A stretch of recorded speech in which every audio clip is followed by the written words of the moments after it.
संत अपने साथ रहने वाले को अपने समान बना देते हैं। दुर्जन मन दुख दून, परंतु दुष्ट व्यक्ति संतों से घृणा करके, संतों से द्वेष करके, संतों से जलन करके अपने दुख को दूना कर देते। कैसे? एक कथा बताता हूं, शिक्षाप्रद है, सावधानी पूर्वक आप लोग इसे सुनेंगे। एक बार इस पृथ्वी मंडल पर 15 वर्षों तक इंद्र ने वृष्टि नहीं किया। एक बार इस पृथ्वी मंडल पर 15 वर्षों तक इंद्र ने वृष्टि नहीं की। पृथ्वी पर दुर्भिक्ष बढ़ गया। अन्न के बिना लोग एक दूसरे के मांस खाने के लिए उद्यत हो गए। ऐसी स्थिति में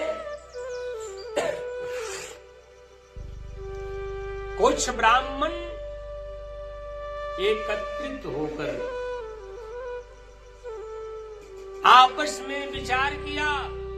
मैं इस कथा को बता रहा हूं कि लोग संतों से घृणा करके अपने दुख को, दुर्जन लोग अपने दुख को दोना बना देते हैं, लेकिन संत के लिए न तो कोई अप्रिय है और न कोई प्रिय है, वरन संत अपना गुण देकर अपने सामने आने वाले को अपने समान। कैसे दुष्ट लोग, दुर्जन लोग अपने दुख को दोना करते हैं, इसको समझाने के लिए आप लोगों को एक कथा बताता हूं। 15 वर्षों तक जब अकाल पड़ा, पृथ्वी पर दुर्भिक्ष बढ़ गया, अर्थात अन्न के बिना लोग मरने लगे। भूख से क्षुधा पीड़ित होकर एक दूसरे का मांस खाने के लिए लोग उद्यत हो गए। कुछ ब्राह्मण जनों ने एकत्रित होकर के आपस में विचार किया, हम सब लोग गौतम ऋषि के आश्रम में चले, क्योंकि इस समय गौतम ऋषि तपस्या के धनी हैं। माता भगवती गायत्री की वे परम उपासक, माता भगवती की कृपा गौतम पर बरसी। ब्राह्मणों ने विचार करके अपने गोधन, अग्निहोत्र का सामग्री, माता पिता बंधु बांधवों को लेकर के गाड़ी छकड़ों पर अपने कुछ बचे हुए वस्तु पदार्थ को लाद लाद करके गौतम ऋषि के आश्रम में आने लगे। चारों दिशाओं से लोग और भी बहुत से ब्राह्मण गौतम ऋषि के आश्रम की ओर आने लगे। गौतम ऋषि ने अपने आश्रमों में जब ब्राह्मणों का भीड़ देखे, अपने आश्रमों में गौतम जी ने जब ब्राह्मणों का भीड़ देखे, सामने आए, हाथ जोड़ करके सभी ब्राह्मण जनों से बोले, भगवन, हे ब्राह्मण देवता, अहो भाग्य की आप सब मेरे आश्रम में पधारे। सबको प्रणाम, सबको उचित उत्तम आसन सीताराम उचित उत्तम आसन प्रदान करते हैं। और आसन देने के पश्चात गौतम जी ने सभी ब्राह्मण जनों से कहा, भगवान अब मैं आप सबके आने का कारण जानना चाहता हूं। आप सबका आगमन क्यों हुआ? उस समय सभी ब्राह्मण जनों ने अपनी समस्याएं, अपना दुख गौतम ऋषि से कह डाले। जो समस्या थी उस समय गौतम जी ने कहा मुस्कुराते हुए, क्योंकि सदा संत का चेहरा प्रसन्न रहता है, सदा शांत रहना और प्रसन्न रहना ही ईश्वर की सर्वोपरि भक्ति मानी। मुस्कुराते हुए गौतम जी ने सभी ब्राह्मण जनों से कहा, भगवान हे ब्राह्मण देवता, अब अपने आने का कारण बताइए। ब्राह्मण जनों ने अपनी सारी समस्याएं कह डाली। इसके पश्चात गौतम जी ने कहा, आप लोग चिंता न करें, चिंता इस दास के रहते आप सबको चिंता नहीं करनी चाहिए। ये आश्रम आपका, आप सब निसंकोच आप सब लोग आश्रम में रहे। सबको उचित आसन देने के पश्चात गौतम ऋषि माता भगवती गायत्री के स्थान पर ध्यान मुद्रा में स्थित होकर गौतम जी ने मां का स्मरण किया। और जब ध्यान मुद्रा में होकर मां भगवती गायत्री का स्मरण करते हैं, माता प्रकट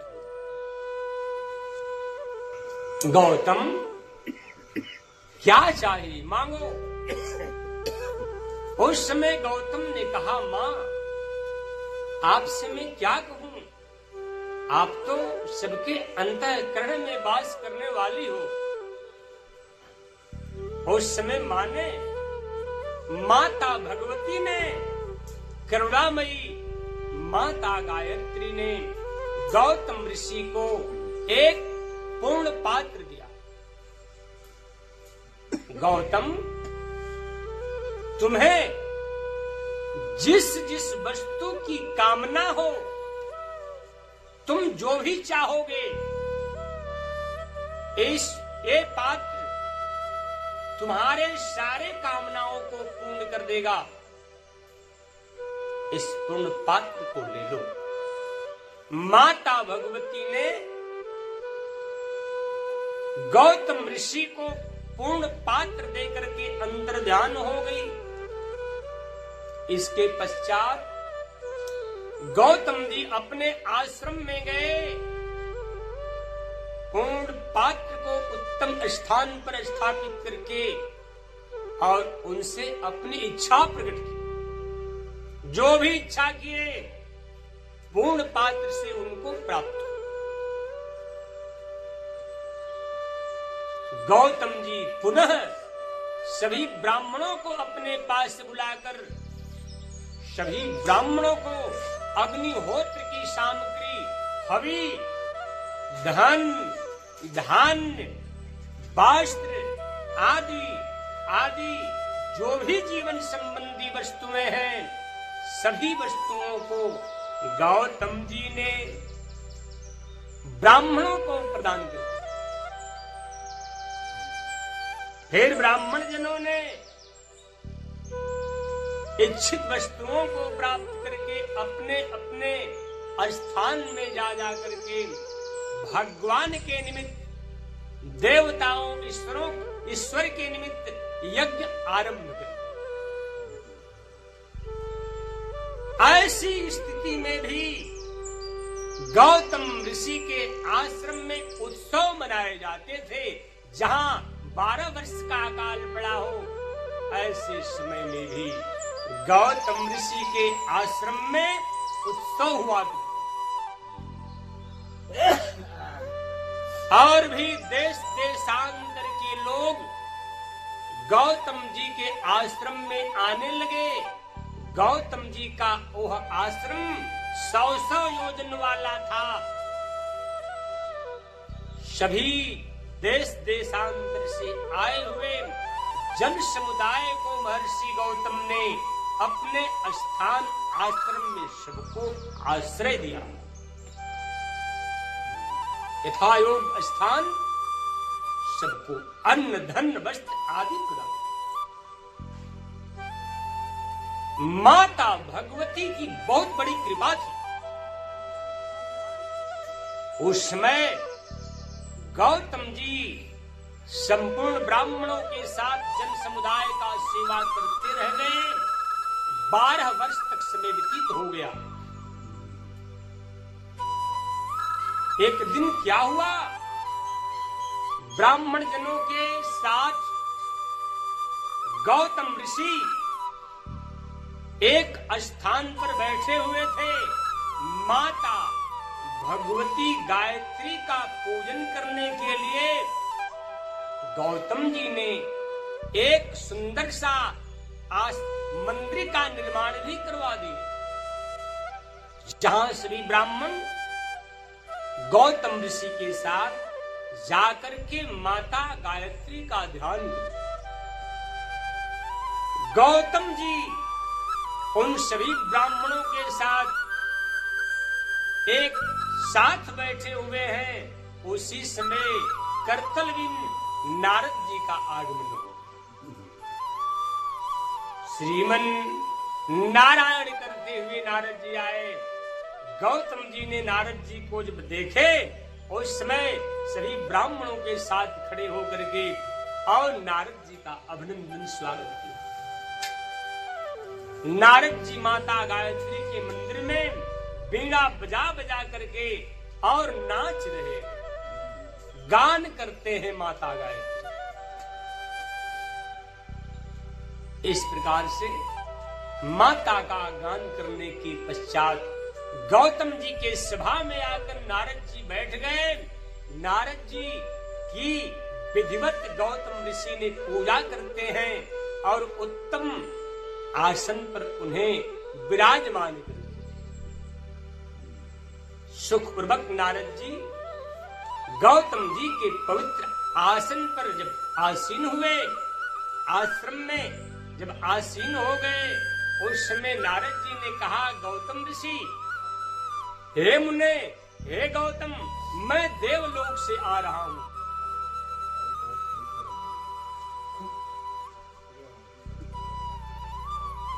मैं देवलोक से आ रहा हूं, देवताओं की सभा से आ रहा हूं। देवलोक में इंद्र आदि देवता आपके इस निष्कपट क्रियाओं का प्रशंसा कर रहे हैं। आपके इस प्रकार जन समुदाय की सेवा को देख करके आपकी प्रशंसा कर रहे हैं। ऐसी स्थिति में भी गौतम जन कल्याण में अपने जीवन को समर्पित किए हुए हैं और सबकी निष्कपट सेवा। इसलिए देवलोक कह रहे हैं कि ये तो गौतम अभिनंदन का पात्र हो गए। इस प्रकार प्रशंसा करें। नारद जी गौतम जी की प्रशंसा करके देवलोक में चले गए। 12 वर्षों तक सभी ब्राह्मणों की सेवा करते रह गए। गौतम ऋषि सबको अन्न धन आदि देते रह गए, लेकिन उन ब्राह्मणों में कुछ कृतज्ञ ब्राह्मण गौतम जी के प्रति नारद जी की प्रशंसा सुनकर कुछ कृतज्ञ ब्राह्मण जल उठे। नारद जी के द्वारा गौतम की प्रशंसा सुनकर के कृतघ्न ब्राह्मण अधम ब्राह्मण जल उठे कि हम लोगों की प्रशंसा क्यों नहीं हुई। इस गौतम की प्रशंसा जल उठे। उस समय गौतम ऋषि से घृणा कर निंदा करने लगे उनकी। कुछ समय बाद आकाश से यज्ञ जब आरंभ हुआ, ब्राह्मणों के द्वारा महर्षि गौतम के आश्रम में उस यज्ञ से इंद्र आदि देवता प्रसन्न होकर कुछ दिन के बाद वृष्टि भी करना शुरू कर दी। सबको अन्न धन वस्त्र आदि अपने आप प्राप्त होने लगा। अब किसी को किसी से कुछ मांगने की आवश्यकता भी नहीं रही। जब ब्राह्मणों ने देखा कि गौतम से अब कोई हमारा रिश्ता नहीं है, अब तो वृष्टि होने लगा, हम लोगों के पास प्राप्त वस्तु, तब गौतम की निंदा, गौतम से द्वेष करने लगे कृतघ्न ब्राह्मण। एक दिन ब्राह्मणों ने एकत्रित होकर के एक माया की कृष गौ, एक दिन कृतघ्न ब्राह्मणों ने माया की कृष गौ मणासन, माया की कृष गौ बनाए जो मणासन थी, मरने के कगार पर, और यज्ञ मंडप पर बैठे हुए गौतम ऋषि के आश्रम की ओर चल देती। हवन पर बैठे हैं और एक कृष्णकाय गाय गौतम जी के हवन स्थल पर चली जा रही, जहां हवन कर रहे हैं गायत्री जी के मंदिर में। उस समय गौतम जी ने उस कृष्ण गाय को जब देखते हैं, उन्होंने ऐसे ही कहा और देखते ही देखते गौ हवन कुंड में कूद गई। गाय की मृत्यु। फिर कृतघ्न ब्राह्मणों ने यह हल्ला मचा दिया कि गौतम ने तो गौ की हत्या कर दी। चारों तरफ हल्ला मचा। एक गौतम दुष्ट है, पापी है, जो गौ का हत्या कर दी। चारों हवन समाप्त होने के बाद गौतम ने घटित घटना पर जब विचार करने लगे, हवन समाप्त होने के बाद घटित घटना पर जब गौतम ने समाधिस्थ होकर जब विचार करने लगे, उस समय कृतघ्न ब्राह्मणों के कुचक्र को जाने लगे और क्रोध से भरे हुए प्रलयाग्नि के समान, क्रोध से भरे हुए प्रलयकालीन रुद्र के समान परम तेजस्वी गौतम ब्राह्मणों को श्राप देते हुए कहा, अरे अधम ब्राह्मणों, जाओ तुम सबको मैं श्राप देता। आज से तुम सब लोग सदा के लिए अधम बन जाओ। वेद माता गायत्री के ध्यान मंत्र जप में तुम सबका कोई अधिकार न हो। गोदान पितरों के श्राद्ध तर्पण से विमुख हो जाओ। चंद्रायण प्रायश्चित व्रत में तुम सबका अनाधिकार हो जाए। माता, पिता, पुत्र, कन्या एवं भार्या का विक्रय करने वाले मनुष्यों की भांति नीचता को प्राप्त हो जाओ। वेद बेचने वाले, तीर्थ एवं धर्म बेचने वाले मनुष्यों की नीच गति को प्राप्त हो जाओ। तुम लोगों के वंश में उत्पन्न होने वाला, अरे अधम ब्राह्मणों, तुम लोगों के वंश में उत्पन्न होने वाली स्त्री और पुरुष भी तुम लोगों के समान ही पैदा होंगे। कुंभ विपाक आदि नरकों में सदा पड़े रहो। इस प्रकार से गौतम ने श्राप देते हुए कहा, क्योंकि हे ब्राह्मणों, अवश्य ही मूल प्रकृति भगवती कल्याण मूर्ति ए माता गायत्री तुम सब पर अत्यंत ही कुपित है। मेरा श्राप मिथ्या नहीं हो सकता। कुंभ विपाक आदि नरकों में तुम सदा पड़े रहो। ऐसा कह करके गौतम ने हाथ में जल लेकर के आचमन कर दिया। क्षण मात्र में ही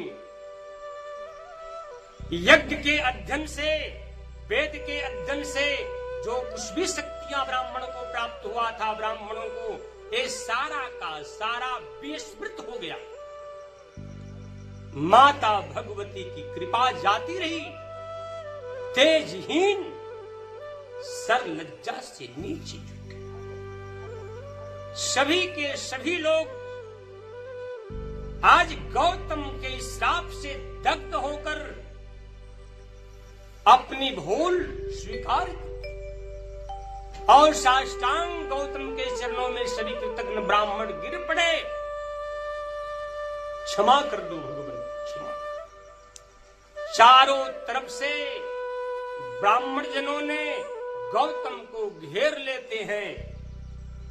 उस समय गौतम जी ने कहा कि जब तक भगवान श्री कृष्ण का अवतार न हो, जब तक भगवान श्री कृष्ण का अवतार नहीं होगा, तब तलक से तुम लोग कुंभ विपाक आदि नरकों में पड़े रहो, क्योंकि मेरे मुख से निकला हुआ श्राप कभी मिथ्या नहीं हो सकता। इसके बाद तुम लोगों का जन्म भूमंडल में पृथ्वी पर होगा। घोर कली काल में तुम लोगों का जन्म होगा। हाँ, यदि हमारे श्राप से तुम लोग बचना चाहते हो तो माता भगवती गायत्री के चरणों की सेवा करो। यही भगवती आप सबके दुखों को दूर कर सकती है। आप सबके दुखों को दूर कर सकती है। ऐसा कह करके गौतम ऋषि शांत। देखा है आप लोगों ने, मैं पहले ही कहा था कि निज संगी निज सम करता, दुर्जन मन दुख दून, मलया चल है संत जना, तुलसी दोष बिहू। संत तो मलयाचल है, अर्थात चंदन की वृक्ष के समान है। संत के लिए अरे पानी तो गर्म होकर, पानी तो अपनी शीतलता छोड़कर गर्म भी हो जाता, लेकिन जो संत एक बार बन गए उनके हृदय में कभी क्रोध होता ही नहीं। अगर क्रोध देखा गया तो उस क्रोध में आत्मा का उद्धार ही। मुनि श्राप जो जिन्हा अति भल किन्हा, परम अनुग्रह मैं माना अहिल्या ने करी। इसलिए संत का स्वभाव बहुत शीतल होता है, लेकिन अगर क्रोध कर गए तो उनके क्रोध से आपका उद्धार भी मुश्किल। थोड़ा समस्या बढ़ेगी, बढ़ गया समस्या। आज कल्याण होने वाला था, चला गया, कितना विलंब होगा। जैसे संतों से घृणा करके लोग अपने दुख को दूना बढ़ा देते। जैसा आपने अभी कथा में मैंने बताया, आप लोग ऐसा न करो, क्योंकि कर्म गति बड़ी गहन है। कर्म किसी को नहीं छोड़ता। कर्म न किसी वर्ण को देखता है, न किसी संप्रदाय को, न कर्म किसी भाई को देखता है, न बंधु बांधव, न राजा, न संत, न महात्मा। कर्म की गति बड़ी गहन है। अगर हम दृष्टि उठाकर देखें, कर्म ही पूजा है और कर्म ही ईश्वर। ऐसा जानकर मनुष्य को सदा उत्तम कर्म करना चाहिए, क्योंकि लेकिन एक बात ध्यान रखिए, उत्तम कर्म भी आप नहीं जान सकते। संत का अगर शरणागति आपको हो, संत की कृपा आपके ऊपर अगर हो, तब तो आप कर्म को समझ सकते हैं। एक कर्म बंधन भी देने वाला और कर्म मुक्ति भी करने वाला, लेकिन कैसे, इसको आपको जानना पड़ेगा। जिस कर्म में आसक्ति, जिस कर्म में फल की इच्छा हो, जिस कर्म में लोभ हो, जिस कर्मों में ममता हो, जिस कर्मों में स्वार्थ हो, ऐसा कर्म जीव को बांधने वाला हो। जैसा मैंने बताया, जिस कर्म में ममता हो, आसक्ति आदि भरे कर्म वैसा करें जिस कर्म से आपका दुख, आपका शोक, आपका संताप, आपका संस्कृति सदा सर्वदा के लिए समाप्त हो। आप में क्या रखा, मुझ में क्या? जब ये अर्जुन कर्म गति नहीं जान पा रहे हैं, तो सामान्य मनुष्यों की क्या गति? अर्जुन को भगवान से सीखना पड़ा ये कर्म क्या होता है। संकेत प्रभु ने कर दिया, आप भी मानव हो, जगत में आए हो, तो किसी आचार्य के पास, किसी ब्रह्मनिष्ठ के पास, किसी मेरे दास के पास जाकर के, संतों के पास जाकर कर्म का स्वरूप समझो। युक्त कर्म फलम त्यक्त्वा शांति मापनो नैष्ठिकीम् आयुक्तो काम कारेण फले शक्तो न निबद्धते। युक्त कर्म फलम त्यक्त्वा, कर्म के फलों को त्याग कर कर्म करता हुआ मनुष्य परम शांति को प्राप्त कर जाता है। परंतु फल का आश्रय बनाने वाला अयुक्त पुरुष, फल का आश्रय बनाने वाला अयुक्त पुरुष उस फलों में ही बंध जाता है और जन्म और मृत्यु के घोर कष्ट में, दलदल में गिर पड़ता है। ऐसा जान करके आप सब लोग भी फल की इच्छाओं को त्याग कर ही कर्म करें। इस संसार में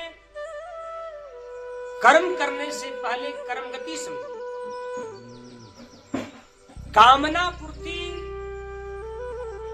का भी एक विधान है।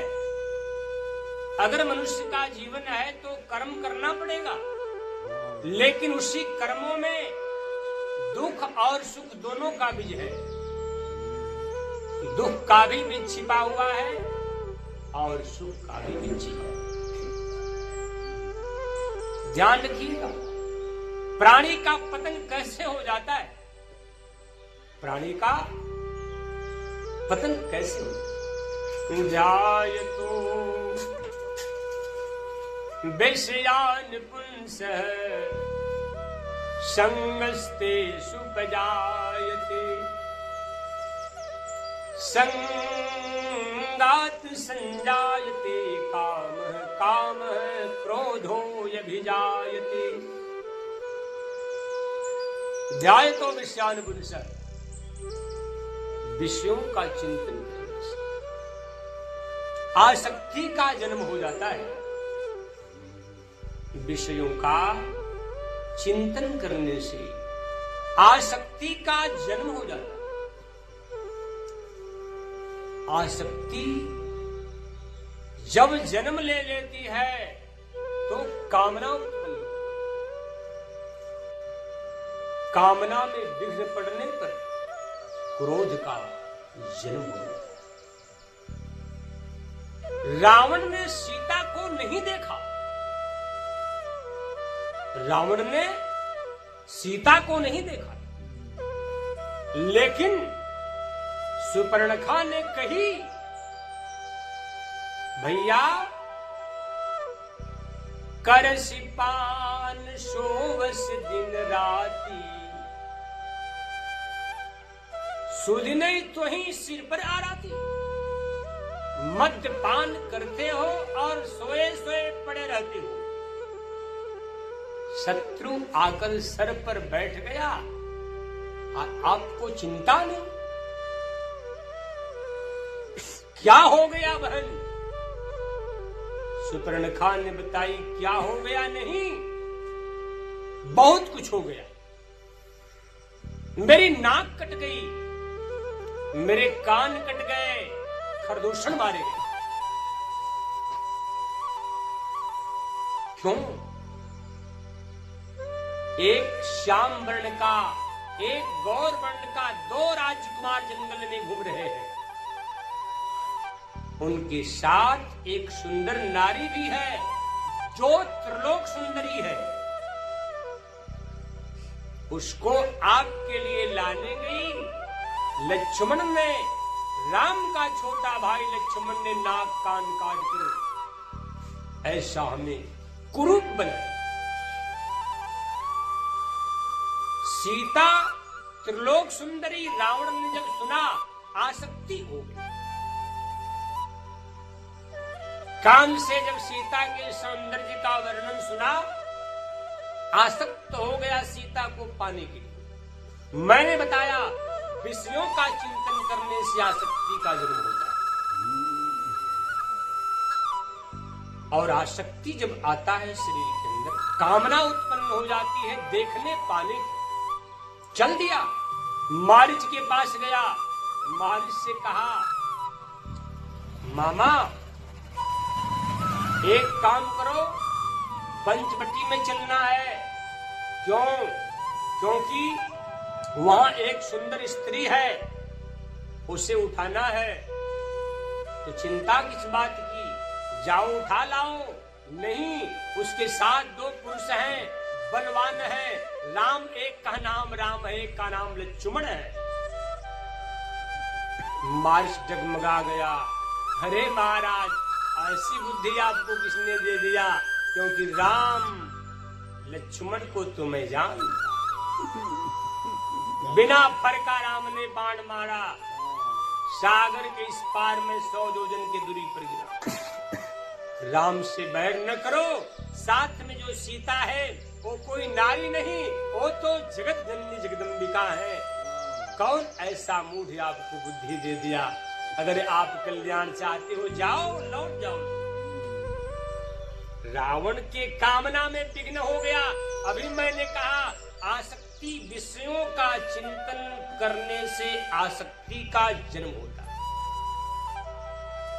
आसक्ति के जन्म लेने से कामना उत्पन्न हो जाता, और कामना में जब कोई विघ्न पड़ता है तो क्रोध का जन्म। मारीच, तुम मुझे गुरु बनकर उपदेश न करो, या तो मेरे हाथ मरने के लिए तैयार हो जाओ, या तो राम के हाथ।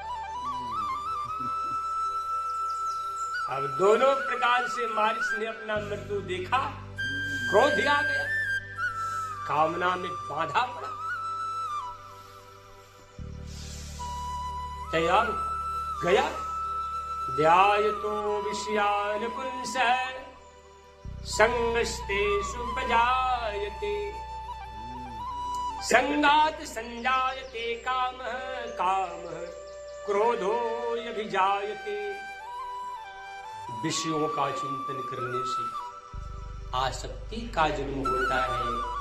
आसक्ति का जन्म हो जाने से कामना उत्पन्न हो जाता। कामना में विघ्न पड़ने से क्रोध का जन्म। जब क्रोध का जन्म होता है, क्रोधा विद्वती सम्मोह, सम्मोहात् स्मृति विभ्रमः, स्मृति भ्रंशात् बुद्धिनाशो, बुद्धिनाशात् प्रणश्यति। प्रेम से बोली सच्चिदानंद घन भगवान की। क्रोध जब जाता है प्राणी के अंदर तो स्मृति में भ्रम हो जाता है कि मैं साधु भी हूं, मैं संत भी, मैं ब्राह्मण भी, मैं राजा भी, मैं सज्जन भी हूं, मैं श्रेष्ठ भी हूं। इसका अभाव हो जाता है। क्रोध आने से स्मृति में भ्रम हो जाता है। स्मृति भ्रंशात् बुद्धिनाश हो। स्मृति में भ्रम हो जाने से बुद्धि का लोभ, क्या सत्य है और क्या असत्य है, ये हृदय से बाहर हो। इस प्रकार बुद्धि का जब नाश हो जाता है, बुद्धि के नाश हो जाने से प्राणी का सर्वनाश। बुद्धिनाशो बुद्धिनाशात्, बुद्धि के नाश हो जाने से प्राणी का समूल सहित विनाश हो जाता है। जैसा रावण का हुआ, विनाश काले विपरीत बुद्धि। काल पुरुष जब आता है तो लाठी लेकर किसी को नहीं मारता, प्राणी के बुद्धि को ही भ्रष्ट कर देता। और बुद्धि जब भ्रष्ट हो जाती है मनुष्य की, उसी समय पाप आचरण करने लगता है। असत्य को सत्य, अन्याय को न्याय, पाप को पुण्य मानने लगता है। ऐसा समझ करके प्राणी अपने आप को ही नष्ट कर डालता है। सत्संगति से इसे सुन करके आप लोग इस दोष से बचने का प्रबंध करें। अगर ऐसा आपने नहीं किया, अंत में आपको पछताना पड़ेगा। प्रेम से बोली सच्चिदानंद भगवान।